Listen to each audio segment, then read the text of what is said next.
Hello and welcome to the Magic Sponge with me, full-time Devils, Ian Smith. Now, while Rob and Jimmy are off in the jungle eating testicles, I'm here in rainy London to introduce a special episode of all the best bits that we couldn't quite fit into the series so far, and I'll be guiding you through with my trademark monotonous northern voice. First up, Sam Parkin, the man who's been with more football clubs than all our guests put together. There's some stuff about getting spotted by the adoring public, but first up, Jimmy talks about his dad's weird habits after recovering from a stroke. Comedy gold. Is that your dad's pub? Yeah. That story you told about your dad's short trousers, the jogging bottoms. Yeah, did I tell you that? He had a stroke recently, my dad, right? Sorry, I'm going to tell you. He had a stroke recently. He's lovely. He's much better now, so we can, cane him for it. But, I don't know how to start this. So basically, he's upstairs in bed and he shouts out, Lynn, that's my mum, come up here, and she's like, what's the matter with him now? So she's gone upstairs and he's pulled up these tracksuit bottoms and he's gone, Lynn, what's the script here? And she's gone, they're clean, ironed, what's the matter with you?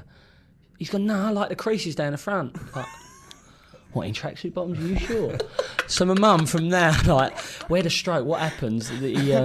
It just changes your way of thinking, mad things. He's done loads of other things that I'll tell you about after this. So basically now my mum in his tracksuit bottoms has to put a sharp thing inside and really do a crease, as sharp as paper. Do you imagine me old man bowling into a pub with a pair of tracky bottoms with the sharpest crease down the front?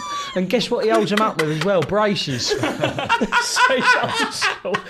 my old man had a bit about him. So he bowls in with sharp creases down the front of tracky bottoms that you could cut yourself on them. They're that sharp. I just cry. But he thinks it's normal. Yeah. So we go, Dad, you've never had that before? And he goes, yeah, I used to always have them. No, you didn't, son. You didn't. And also, he's got this fetish about cherries. He has a pummet of cherries every day. Never ate a cherry in his life. Work that out. That's a good fruit. Good fruit. Yeah. Good place to start. Shitting like a dog is. So, yeah. People recognise him from Full-Time Devils. That was brilliant. It's hard to put over on this, but if you was where we was, I was giving Ian so much stick about Full-Time Devils. Basically, we had to rearrange. And a tree's we had to rearrange. Was it a sitcom? No, it's what is it? What is it? It's just like a YouTube channel. We do videos on this YouTube channel. It's like a Manchester United fan thing. So I just get Man United fans coming up to me every now and then, asking for pictures. And I'm always really wary because I'm expecting someone to be like, are you Full-Time Devils? I'm like, yeah, I'm a Liverpool fan. Yeah, you video about Liverpool, you prick, or something like that. So I'm just really shy with them. Yeah, I don't think you should be worried, mate. I've not exactly seen Rob just quickly. Well, yeah, but I was giving him loads of stick because when we was arranging to do this podcast, it was quite hard getting everyone here, and then he was going, "No, you keep bringing this up. No, I can't do Wednesday. I got Full-Time Devils. We can never move that. All this banging on about that. Well, all right, I'll just move my meeting via TV. Don't worry about it, mate. You make sure you get your Full-Time Devils for a cool day in. All this. So I've moved it all around. We go, no, I can't do any other day. It's always been Wednesday. We've got more funding. I didn't have to move nothing. So I'm giving him stick about Full-Time Devils. I was giving a stick about Full-Time Devils. We're in the pub. This bloke comes over. Jimmy Bullard, hello, you're right, can I have a photo? I love you, and that. And I was like, oh, yeah. Getting ready for it, going, oh, God, bloody hell, another photo. Nightmare. Then, can I say what Jimmy did first? Because this guy had his dad, and he was like, my dad wants a photo with you. And his dad was sat down, and you looked at his dad and went, you can fucking stand up and come over here, mate. I ain't going over there. I expect you to go over, didn't I? No, it don't work like that. Get over here, you lazy bastard. Come over here. And then he's looking at Ian saying, I know him from somewhere. No, because Rob says so you said something like, do you want Ian's autograph? Do you want Ian's then? Do you know? I went, do you want Ian's? And he went, yeah, all right. I was like, hang on. Because of me, he went in my ear, Rob. He went, does he play football as well? I said, no, it's Ian, the comment. He went, what's it called? Full-Time Devils. Full-Time Devils. And Rob Beckett went, oh my God, he's only recognised him. And this is classic. And even you was like, I was crying. Mate, this is brilliant. And I took the photo as well, just, to round it off. So that was it. He went, yeah, you're from Full-Time Devils, aren't you? Well, looks like Full-Time Devils was more popular than people thought. Where's Wally? He is right here. It's football hard man Wally Downs discussing drinking Jimmy under the table. Roy Hodgson gets a bit of a mauling, and Wally talks about some of his strange coaching tips. Well, first time I met Wally was with Mr. Vinnie Jones, because they're great mates. They go back from the old Wimbledon days, obviously. And I remember with an agent, weren't it? Well, just my agent come pick. You've been up the FA, you just got fined $100,000 or something. Fucking about again. I don't know. Shall I be honest? My dispute with Hull and stuff like that, I don't want to go into that. I'll tell you. Documents have been signed. That's the reason why I was shitting myself meeting in the day. But no, I've gone in the motor, him and Vinny are in the back. We've pulled up outside this hotel. First time I've met them both properly. Gone in the hotel, Vinnie Jones has got a tracksuit on. So you got to picture this, people. He's got a tracksuit on, big medallion walks in, Wally's dressed half smart. Walks in the hotel, Vinnie Jones has gone, "Can I have a bottle of champagne, please, sir?" So that's his drink, a bottle of champagne. Wally walks in, goes, "6 Jaeger bombs." So I'm there going, are they having a laugh? Or what's the script here? I actually find out that that's exactly what they do. That's just your round. All night, that's their round. He's So forgot to mention, when we picked him up in a motor, he's give it all like 2,000 footballers, you 80s boys, I'm going to put you away and all that. So we had a little nudge of one another. And So basically, I can't remember the rest of the night after that, and I was in all sorts, and still recovering to this fucking day. And this is why I'm a bit nervous. A big wall coming in. Oh, really? You're on the Summer Fruits Copperbergs when you're drinking now as well. No, that's what I'm trying to say here. And he orders 6 Jaeger bombs like it's going out of fashion. Did he struggle? Wally? He couldn't make the round out because he said to the fella, "Bottle of champagne, please.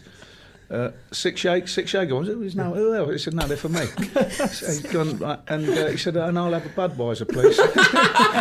So we whacked ours down. He's still got the Budweiser in there. It's like a bottle of champagne, please. 6 Jaeger bombs. You want another Budweiser, Jim? Yeah, he's half cut now. 3 hours later. 100 grand rounds anyway. This is the first time I've ever tried a Jaeger bomb. Have one of them, Jim. They're all right. Oh my God, I'm like, 2 hours later, I can't even see. You don't straight. need the energy, really, do you? Unbelievable. Like, it's mental. Do you drink Jaeger bombs all the time? No.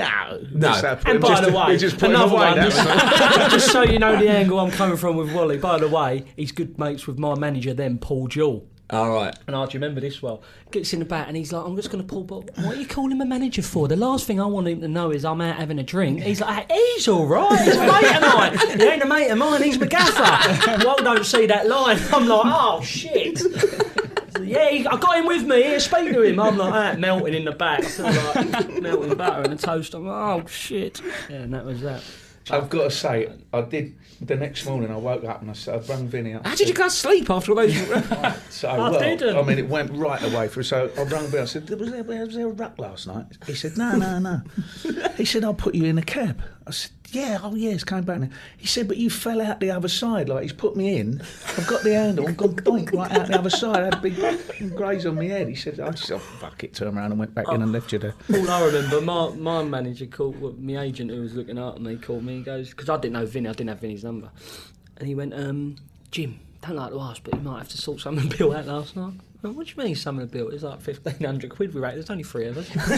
I'm like, "What?" So he had 4 So I had to phone Vinny and go, "Oh, just so you know, I didn't just chip off because like I was scared of the bill. It was like I had to send him 300, 400 quid. It's so embarrassing. I didn't pay for none of the drink, basically. That's what I'm trying to get. Well, you'd already done 100 grand on your fine. I've done more than that. Oh, really? Got stung. Did you find coaching? Is your fun playing more fun than coaching? Is it? You've got to be a bit more serious and in charge. Yeah, you do. Yeah, but you just got to be yourself, whoever you are. Yeah, It's just, there's no real super coaches around. It's not reinventing the wheel. It's about your personality and how you get it across. There's some coaches are dour and just get on with it. I know. I've never spoken to him about it, but Roy does a lot of 11v11, which I know would bore the shit out of him. He's not that sort of player. He just wants to get in amongst it. Yeah. But like Roy comes from that structured Italian background where a lot of it's shadow play and positional stuff and functional work. And some players don't like that. Some players don't. They need to be. He wants to play wall ball. Yeah, but as a player, you know that if your manager's coming from that, you got to respect that and know where he's coming from. But every play's different. I just found it's fucking boring. Shepherd play. And Roy, and this ain't me. Well, it is me slagging him off. But Roy would have more touches than me. I'm like, fucking hell, Gaffer, you're unreal. But I think he done it on purpose because when we went out on the pitch, and also you used to do a Friday session was like, you have a little game, didn't you? 5-10 minutes. He would stop it after 3 minutes. I've only had 3 touches all fucking week. And come a Saturday, though, I'll tell you what you was hungry for, the football. Oh, really? Yeah, so there's a bit of me thinking, was he just being a boring bastard all week on purpose? So Saturday come, you was a fucking animal for the ball. Do you know what I mean? Because that did work. You just want to get involved. He wouldn't let you touch the ball, seriously. He was that bad. Have you seen Roy's training? Well, he's like, he'd get the ball, play, and the keeper would have to kick it to him, and then he starts off all the play. And I say, Gaffer, why don't I start off all the play? I've got to do it Saturday. He'd say, sit there, Jim, sit there. Yeah, he's the one with the whistle, isn't he? Yeah, he's the governor, 100%. You've got to respect that. Was Hunty there when you was there? Hunty, yeah. Cool, he ain't front of voice and opinion, is he? Fucking hell. That was one of my innovative coaching moments. He's having a dodgy time, Hunty, at Reading. He's really, really intense and he really wants to do well. Who's this? Which player? He's all right, actually. So I just put him on opposites. He said, what? Like, proper? I said, well, when you get down the wing and you think you're going to cross it. I said, don't. I said, shoot. I said, when you're going to shoot, I said, pass it. What do you mean? He said, so everything you're fucking doing at the moment is wrong. I said, so just do the fucking opposite and you'll be all right. Did it work? Yeah, he's a good boy, hasn't he? Yeah. He probably got that, didn't he? Yeah, well, another time with him, he was taking corners when we was at Brentford. And I used to do the set plays and Steve would be standing there. And Hunty used to wazz them in, really good. And all of a sudden, he's had about 3 games where he's fucking putting them behind a bar, kicked the corner flag, all the usual lot. So the Friday morning, he's like a bag of hors d'oeuvres out there. He's going like that. So I said, right, corner, Hunty. And I'm walking across there, and Paul Evans was the captain. He said, well, don't have a go at him, he's shitting himself. He's shitting himself about the day. So Cop will stand there and he heard it and said, Steve's got me. He responds better to abuse. Fucking liven yourself up, man. Get the fucking ball in. What the fuck do you think? You're whack, straight in. Terrific. Really? You couldn't put your arm around him. You've got to get in. Give it, yeah. Steve says it. He responds better to abuse. Perfect. Amazing, isn't it? That actually goes on. 76 England caps. It can only be the man, the myth, the legend, Emil Heskey. He's still looking for a club, so someone snap him up before he's forced to go back to Australia too. Right, last story is you are never too old. Former Wimbledon keeper Dave Besant was named as a Stevenage sub. Emil disagrees with that. He's still looking for a club. 55 years and he was on the bench. When you're looking for a club, when do you reckon you'll retire, Emil? Have you got a limit on it? When I can't find a club. Basically, he's retired. You must have had some offers, didn't you? Could you have stayed in Australia longer? Yeah, I could have stayed in Australia. It's a bit far though, isn't it? Bit of a long way away, isn't it? It's a bit of a trek. No one comes and visits, no one talks. Have you had any offers? Haven't. Well, I've had a few lower leagues, but not for me. Not for me. What league? League One. League One? Yeah. So you're looking Championship or Prem? Yeah. But we'll just take our time and see what happens. I know. There'll be a club come sniffing at. Well, now this has gone out. January window, you watch. Yeah, well, Dave Besant, he's still going 55. Well, it's only because he stepped in because of injury. Yes, he coached me at Fulham. Is he still? He ain't playing. Did you not listen to anything I just said? No. You fucking bore me sometimes.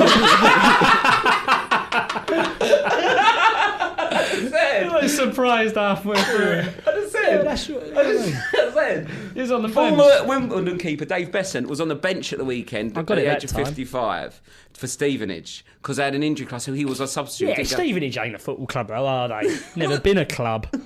Stevenage. No, but I'm just saying for 55, that's quite... It's fucking old. He's only a keeper, though, isn't he? Yeah, he's only a keeper. Do you reckon you would ever change position? Like Giggs did, didn't he? They got a football club down in Stevenage. What's a goalkeeper? No, it's a goal. Yeah. Never heard of Nah, no. Once the legs go, then that's me. I'm not. Not running. Because I reckon Rooney might end up going midfield when he gets a bit older. He could play midfield now if he wanted to. Now? Yeah. No, but as his proper position, he's mainly a striker, isn't he? Man United. Behind the front, man. Number 10. Number 10. Skipper. MK Dons. You went to MK. You said MK Dons for 6 weeks, didn't you? When you at the end of your career. Yeah, just went there for 6 weeks basically, and then. It's a short contract, isn't it? Yeah, no, he signed me up until Christmas. So I had 3-4 months there, and then I took an injury. To be fair, I took a whack to my leg, and then he played a centre half in the Hull, put a number 10 jersey, which is my position. And I just thought, this ain't going real, and I just jumped ship really. But I loved it there. Good Yeah. club. Just shame it didn't last longer than 6 weeks, really. Oh. But there you go. But you've got politics now, haven't you? Yeah, exactly. Listen, I've got plenty of bows for my tie. Plenty of pardon? Is that kind of right? You got plenty of boats for your tie. Strings to your bow, maybe? Boats for my tie. How big's your fucking tie, mate? You need a boat to carry it. You've got to keep a tie. We'll edit that, don't we? Bows for your tie. Yeah, we've got loads of bows for my ties and stuff. I think I have to wrap this up. You've lost it. Oh, but it's fucking, honestly, that's long enough. So, if anyone knows a football club that's looking for a big, lumbering 6'7" or whatever he is striker, get in touch with Eski's agent, because he's still got the legs for it. Now, I wasn't here when Adam Virgo joined us on the podcast, and you may remember me phoning in with some questions for snooker trickster John Virgo. My mistake, but here he is, that's Adam Virgo, not John Virgo, talking about celebrations and hard bastards on the pitch. Snookery Duke tonight, big break. Have you ever injured yourself celebrating? I didn't score enough to celebrate. Well, I didn't Mate, really you need to mean make the most of it when you do, though. Usually a consolation. You have to run and get the ball out the net. Run back to the halfway line. No, I used to go nuts when I scored. I didn't score a lot. No. Yeah, I'm a play midfield, so I didn't score great low. But yeah, whenever I scored, I made the most of it. Do you I got booked. I celebrated for about a minute and a half, and I remember celebrating, and then the ref called me back, and then I made out, I turned around, and the ref was all going, and I went back to the crowd, and I went, "Whoa," again, the ref was like, "But come on," and I've done him again, I went back again, so in total it was for about 2 minutes, and he got the card out, but I'm like, come on, for God's sake, can't even have a bit of banter here. And that was funny, because the crowd knew, and they was all going, again, that was fun. Loved it. Have you ever scored an own goal? I scored an OG, put it in top comment. Yeah. Oh, that's awful, isn't it? At Cardiff, mine was at Ninian Park as well. Oh, that was that ground was proper intimidating. Yeah, ground, it was that awful. wasn't it? Leo Fortune West player. Remember him? Yeah, he was playing. Oh, yeah. He was a monster, he was. What did he clatter you? Oh, he's Centre like forward. a big centre forward. Like, he's an absolute monster. But then, like, it's weird how you see players on the pitch like that, and I see him afterwards, and he's dressed up, and he'd go, "Oh, hello." Good game Like, how today. are you like you ain't the same fella? Surely it's on the pitch because you used to sharpen elbows and open people up like it's a joke. Like, and his song was Leo, fuck him up, Leo, fuck him up. And he'd come off, he's like dressed like a librarian and taught me like a bank clerk. I'm like, what has gone on here? I don't understand. Like, you're a horrible man on that pitch, and then you're the nice man in the world. I don't understand this. But you do meet, like, I played with Michael Brown as well at Fulham. Yeah. Like, on the pitch, he is disgusting. Like, once at Old Trafford, he slid off. He slid off with, like, in a bundle, and he's literally just stamped on his back like that. Crunch. Red card. It's red card order. But he's the nicest bloke off it. Yeah, off the pitch. Hasn't got that in him. Bit of a shitbag, to be honest. Bit of a coward. Yeah. On the pitch, he's an animal. Like, Really? He's the hardest, like, he's the dirtiest player I've ever played with. I think Ben was going back to Ben Thatcher, but He was bad. He was like him and Kevin Muscat, like the worst. Yeah. I'd never play with Muscat, but I've seen some tackles. And they're like You just neck YouTube height. Kevin Muscat. Neck height, and he's like that. Yeah, what have I done? Arms in it. What are you on about, ref? He ducked. He ducked it. No, he didn't duck. No, you've jumped and still got him round the neck. Scissors. Next up, we've got Craig Fags Fagan, Jimmy's former Hull City teammate, and he's chatting to us about pranking, losing his temper, and Jimmy's piss-poor motivational speaking. Didn't you two used to wind each other up in the whole change room with like... Because the pranking stuff gets out of hand. Nah, but that was part of it. Yeah, we had loads of stuff going on, like just people's gear getting cut and... Yeah, But what happens when Silly someone... things. Like, because if someone like... If I went back to the toilet and I come out and Ian had cut up my coat, I'd be like, what are you doing? That's my coat. But in football, it's just like, that happens. I don't, it weren't like severe stuff like that. It weren't like coats. But like, say like if you come in a dodgy pair of pants and socks and like laces, and you come back and like all your laces are cut, or other things like folding your shoes. You know, like if you fold them into like a ball and then like tie your laces around. It's basically like your shoe is a ball. We used to do stuff like that. It was a bunch of kids. Yeah, it was just, it always used to happen. Yeah, it was just if you're just a light in the mood. Do you know what I mean, Jim? There's something to do, isn't it? Dour sometimes. Even though we've got a great job in football, sometimes you do go and go, fuck me, what is this? Where am I? Get me out of this shithole. But that's I think if you are like Arsenal losing 3-0, what like Phil Brown had a go at you on the pitch and stuff, and sometimes they can bollock you. But what gets you? No, is there you ever had a manager say something or do something that really gets the team going again, or like a motivational speech? In my head, it's like Al Pacino in Any Given Sunday. He does that massive speech at the end. I've never had a manager give off a pucker speech. Really? Like that really got you going to... No, never really. Kind of motivated to do it yourself, ain't you? Anyway, as players, well, yeah, if you need someone to motivate, I think you're struggling from day one. But no, I've never had a... Like a passionate speech from a manager? Or stand up, no. I've had a bunch of women, really, who I played with. No, I've never had anyone doing it. The thing that Phil Brown had, I know we're using Phil here probably because crazy, but he'd put you on your toes. Like, first time I was there, I remember I went in West Ham, I played at West Ham, I signed on the I remember that Sunday. We played against West Ham on a Tuesday night. Yeah, I was on the bench and I come on with Fags. He said, like, I'm there, and they've lost something like 14 games in a row, and I'm there, whatever, like, and I'm sitting down, and he just goes, Jim, what do you think about us then? And I just went, like, what do you want me to say then? Like, what are you expecting me to come out of this massive, like, don't worry. And I'll come out with saying shit, like, don't worry, there's no need to panic. I'm here. To be fair, I think I looked and I thought, is it sure? Did you say I'm here? No, of course I didn't. It was something similar, like, right, don't worry, like, we've got this. There's still plenty of time left in the season or something. I was like looking at him thinking, like Maradona. One, public speaking I'm shit at. Two, I don't know any of the boys. Yeah. And whatever I say here, I know I could be held here. I could, in a couple of weeks' time, once I settle in, I could be absolutely destroyed. So I'm thinking, Jim, don't make a prat yourself. Yeah, let's all not panic. It's going to be all right. There's only 3 games left, we're bottom of the league. It's going to be all right. Yeah, it's one of them. So he would put you on your toes, you get what I mean? Like, yeah. What do you think? Bang. Can you remember how many, Jimmy, how many yellow cards did Craig get? And Craig, how many fucking yellow cards loads. did He loved them. Right, he would 2 foot someone around the neck, right, and go, what's he doing, ref? Diving. Like, he was the worst. Yeah, he was. And then loved an argument. Oh my God. Yeah, if the ball weren't, say he was on down like it's 100% ball and you didn't play it, he'd be like, that. Fucking hell, Jim, any chance then? I'd be like, all right, Craig, but he'd carry it on, mate.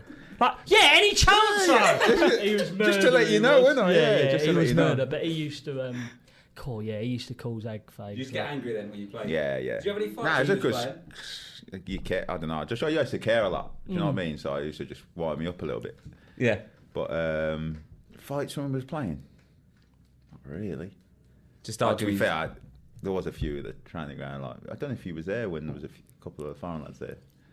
Who was you fighting with at the training? I had one fight with Manuccio. I don't know if you would have heard of him. He come on loan from Man U. Right. And he'd played about 4 or 5 games, hadn't really done anything. And then we had like this 5-a-side competition. And his team won. And he scored the winning goal. And he was off running around training ground like with his arm in the air like it was Shearer. I was like, who the fuck's this? When we signed him, I had head loss. So I had to tell him just like rein it in and turn it in on a Saturday. You needed to just like put your ideas up, mate, and start playing. And then and he was like, right, I'll see you in the change room. So obviously went to go in there. He lost it, didn't he?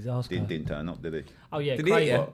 No, that was it. He never said anything. If Craig, I've got to be honest. If Craig, why am I calling you Craig? If Fags didn't think he was right, he'd pull you up on it. You pull me up a couple of times. But there's a few things he'd be like, no, you shouldn't be doing that. It's not big issue. Like, you took it though, didn't you? You know what I mean? Yeah, of course. Yeah, you'd rather me say. 100%.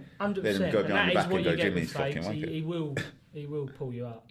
Yeah. Pull me up a couple of times on certain things, but that's what he's about. And his frustration comes more, not just because he wants to do it, and which I like. I've always liked that in players. I'd rather that than, you get players that really don't care. You know what I mean? That don't care as much as perhaps others, if you want. And he was one that really cared. And perhaps if you want to say too much, where he's fucking have a go, it'd go off sometimes. Yeah, so that's what he was about. But not in a, not horribly. It's just so many yellow cards did you have? Everyone's so different, aren't they? Yeah. Everyone's so different. The way you're describing that, it's like you're going to say 100 yellow cards now, by the way, mate. I guaranteed he got double what I got, at least, in his career. Oh, yeah. Well, you didn't get any. No, I told you he didn't Because I was one of them defend. who didn't care. Defend, that's right. It's hard to get a yellow card for overlapping, isn't it? No, shall I tell you what it is? I played footy, right, and this is where we spoke about this on this show before, like the Wayne Rooney. But Fags plays with aggression on his sleeve and with aggression, if you want. I don't play with aggression. No. Do you get what I mean? I'm going for a tackle, don't get me wrong. He's just one aggressive fucker. No, you are though. No, this is what I was saying. Like Rooney, like every word is a swear word, and it's everything, right? Where I'm the other end of that. I don't. He needs that to play at his best. I'm like, Yeah, you could say. don't worry about that. He's like, at the fucking rest, pull me up for each time, not having it. Like everything matters to him. Yeah. Where me, not so much. But you still are trying to achieve the same thing. But just in different... Everyone's different, yeah. And you get the. He's that end, and he is really that end, Rooney end, and I'm that end. Who with? You and... I like myself, not in his, but Gaza, where he'd never like be aggressive.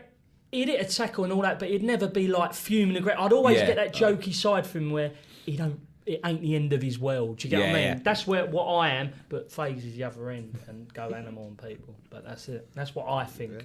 Am I about right? No, it's you're about right, isn't it? So, yeah, Spot on. that's it, really. Yeah. How Good, many innit? yellow cards was it? Craig got 7 and 1 red. In one season, was it? Yeah. Oh, That's fuck not me. too bad. That was Career, I that was thought. West Ham as well. Yeah, I remember that. Yeah, Red. yeah, that's- What did you get it for? 2 yellows 2 or yellows, yeah. Late tackles guaranteed. And then when I walked in, drug test. No. How's me day? How's me day?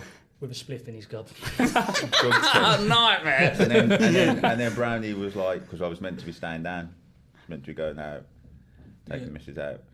Brownie then had one of his paddies and was like, right, no one's staying off, everyone's back on the coach, we'll go back into Hull, we're in the next day. Oh no. I was like, killed myself. Yeah. Cheers, Brownie. That always happens. Last but not least, we've got our bubbler from another motheler. He's not a schmuck, it's Monster, Eric Hall. In his typically long-winded style, he tells us about Freddie Mercury being in love with him and writing the song Killer Queen about him. I'm still not convinced, so I challenged him with some of the song's lyrics. There's also something about a woman holding an apple in New York, and Rob tries to get Eric to shut up. Can he do it? Have a listen. What was you saying about the Queen thing? Is it true that Freddie Mercury wrote Killer Queen about you? And I also know something else. Freddie Mercury used to fancy you, didn't he? Well, that's part of the same story, probably, yeah. Is it, did he? He used to, yeah, madly in love with me. What? He was madly in love with you? I swear to Emma's. Emma's the Jewish word of God's truth, yeah. You won't believe it now, look at me, I'm an old schmuck. But he did, yeah. Really? I used to have my hair permed in those days. And we used to... Sorry! No, I mention that because... Like Brian May. Be quiet, Is it like Freddie Mercury just I've gets like a a Jewish, lob on for very birds? good. I've like a Jewish Brian May. Be quiet, bubbler. It was Brian May. Oh, God! It was Brian May and Eric Wharton. How did you know he liked you then? He told me, but he tried to pull me 3-4 times. Tell him the Really? story, Eric. He How told me does, something. how does Freddie Mercury, Could God you tell rest us the his story? monster soul, how does Freddie Mercury, God rest his monster soul, try and pull you? What was his pulling technique? Well, I remember I helped to sign. I worked for Michael Donarden, a management company, Yeah. whose daughter is now very famous, Sharon Osbourne or Sharon Arden, when she was the secretary in the office. But and EMI approached me to come and run their label. Yeah. Because they just set up a new label, which was like a different. They had EMI, all their labels, but it's like their own, just one EMI label. Yeah, So yeah. like Parlophone, Columbia, da-da-dum and do-do-doom. They just had one label. I've never heard of Da-da-dum. No, very good label, very good label. And band. Rolf Harris was signed to him. Oh, God. Is what? I'd like to see you negotiate a new deal for him. What with his extra legs? Dilly. You wait till it comes out, Bubbler. You wait. OK, magazine. Wait. It ain't such a bad idea. Okay. Okay, so they said, come and join the new label. I said, in one condition, I'll join your label. There's rumours around that a group called Queen, everybody wanted them. Bit funny thing relating to football is like when Gather became available, everybody wanted Gather. So they said, are you definitely going to sign Queen? I said, if you sign Queen, then I will join you as head of promotion. And they did sign Queen. Okay. So, I mean, when I say it was through me, it wasn't. But it was part of me saying that. I think I would have signed them anyway. Yeah. So I promoted all their records and things. That's when I first met Freddie. I was their plugger. I mean, one of my, I suppose, achievements, if it's the right word, or what I'm very proud of, is that, you know, there's a poll nearly 3 times a year of famous videos, the best videos, the best pop records. And Bohemian Rhapsody always comes first. Yeah. I plugged it. Fact. So, you know, so that's one of my things I did, apart from other records too. So I get to the point, Freddie comes to see me one day in the office at EMI, Manchester Square, London, and he said, me and Roger come to play you a new single. We come off whatever the record was before that, and he puts this sort of big Euro machine in those days, about fashion thing, sticks on, pushes the button, and he's Moe Shandon in his fancy cabinet, hair like Mary Antoinette. And I used to, even now-ish, but smother myself with perfume and thing. I put loads of cologne and aftershave. So, I love it, Bullard. It's going to be a hit. Monster, hit. We're going to be all. We've got big money, Fred. No, my dear. You're not listening to it. So I'm listening to it. Put it on again, Roger. Put it on again. Listen. No, son, it's great. It's great. He said, no, you're not listening. I said, well, he said, you don't understand it. It's about you. It's about me. What do you mean about me? Well, he said, I'm gay. I mean, not me. I mean, this is Freddie talking. I'm Queen. I'm gay. Was he? No, only on Tuesday. He helps out with them pithy sometimes. They were very pithy in the 70s. He said, I'm gay. I can't have you. You're killing me. So, Eric, you're a killer queen. That's the switch. Can I? I've got. How old was you when lyrics. this was this was? No, so late 20s, 30s. Yeah, so it's sort of like Eric Hall in his prime. Yeah. This is just sort of your top of your game. Perm. Big perm. Hair perm. Perfume all over Hair you. like Mary Monster. Yeah. I'd never seen what Ray looks like. I kept fancy Johnny Shandon in my fancy cabinet. Well, he's got some lyrics. You got the lyrics here, haven't you, Ian? So there's just like Marie Antoinette. There's stuff about perfume and stuff. What one's Dynamite with a laser beam? What experience do you have with laser beams? No, they always thought that I was kind of like a bit older now, much older now. Always like quick, you know. Dynamite. I was like Dynamite. Oh. Have you ever met a man from China? It says, to avoid complications, she never kept the same address. No, that's I moved my flat about 4 times. And then spoke just like rented. a baroness. I didn't buy it, I rented in those days. Yeah. So met a man from China, went down to Geisha Minor. Geisha, I think that's the clue there, Geisha. Yeah. G-A-Y, Geisha. It's not that way. Okay. Perfume came we naturally go to a from Chinese Paris, gay club in Waldorf Street. Oh, did you? Which was a gay, because China, even now, Waldorf Street, very sort of Chinese restaurant orientated in London. Chinatown, isn't it? Chinatown, correct. Well, Brewer Street. And there was a gay bar there. And Freddie used to love it there. The Chinaman who run the gay, which you would do in Chinatown. Yeah, it's going to be, It's going to be, it won't be like an Italian, like Mr. Scalini. Sandman said finish now. One more story before we go? Yes. Might as well. Artificial pitches. In what could have been a game-changing moment for English football, League One and League Two club chairman voted on Thursday on whether to bring back artificial pitches. The vote was tied, which rules out the prospect of plastic pitches being used in lower leagues this season. Our Football League chief, Sean Harvey, hinted that discussions will continue and did not rule out another vote down the line. Have you played on artificial? Tied out of how many people? Not half the country is exactly tied. No, but it's not the whole country. It's not like a referendum on. Oh right, who's voted then? Well, why is it just down to 12 people or something? Because it's down to all the chairmen of the clubs. So if they all agree, they can. Right, and it's tied.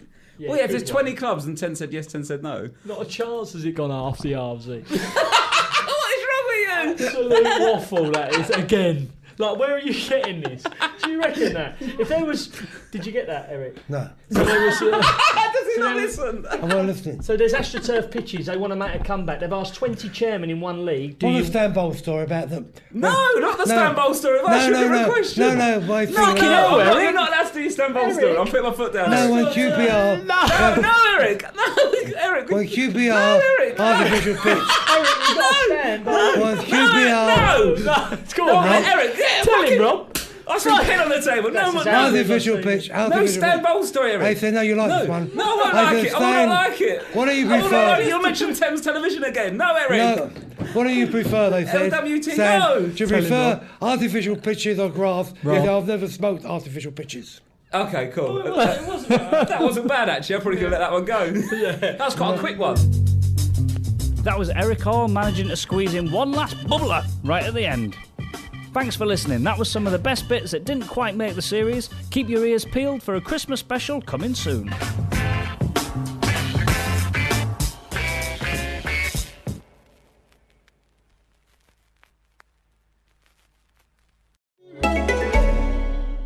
I've guided building projects across the city since the 70s. Now I'm retiring, I'll guide tourists around the streets I've always loved, telling them stories of the city. Retirement is not an end. It's the start of something new. At Standard Life, we've been working with financial advisors to help Irish people enjoy their second lives their way for over 180 years. Whoever your pension is with, talk to your financial advisor today about choices you can make to live your best second life with Standard Life. There's a lot to look forward to. Standard Life Assurance Limited is authorised by the Prudential Regulation Authority in the UK and is regulated by the Central Bank of Ireland for conduct of business rules.